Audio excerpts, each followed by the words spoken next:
This is a classic setup for a spine-chilling tale. Here is a short horror story titled The Girl in the Dark Mirror. The Girl in the Dark Mirror, the antique vanity, was a gift from Alara's grandmother, a heavy mahogany piece with a mirror that seemed to swallow the light. It sat in the corner of her bedroom, silent and imposing. At first, it was just small things. Alara would catch a flicker of movement in the glass while brushing her hair, a shadow that didn't match her own. She blamed the dim lighting of her new apartment. But then, the reflection started to lag, the first signs. One Tuesday night, Alara blinked. In the mirror, her reflection didn't blink back for a full second.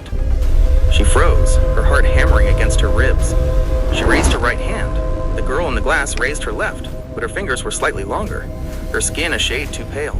"It's just exhaustion," Alara whispered to the empty room. In the mirror, the reflection's lips didn't move. It just smiled, a thin, jagged expression that reached its ears. The midnight shift. At exactly 3 a.m., Alara was jolted awake by the sound of glass cracking. She turned on her bedside lamp. The mirror wasn't broken, but it was pitch black, as if someone had poured ink behind the glass. She walked toward it, drawn by a rhythmic tapping. Tap, tap, tap. It wasn't coming from the room. It was coming from inside the mirror. As she leaned in, the darkness in the glass cleared. She saw herself, but she wasn't in her bedroom anymore.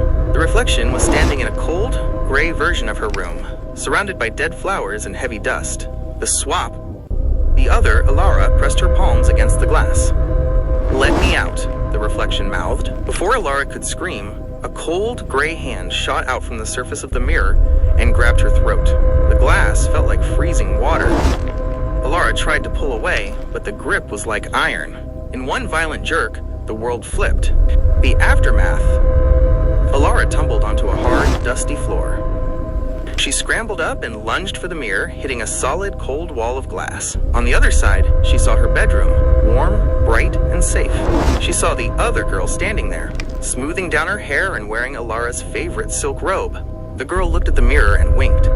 Then she reached out and turned off the lamp, leaving the real Alara screaming in the eternal dark of the reflection.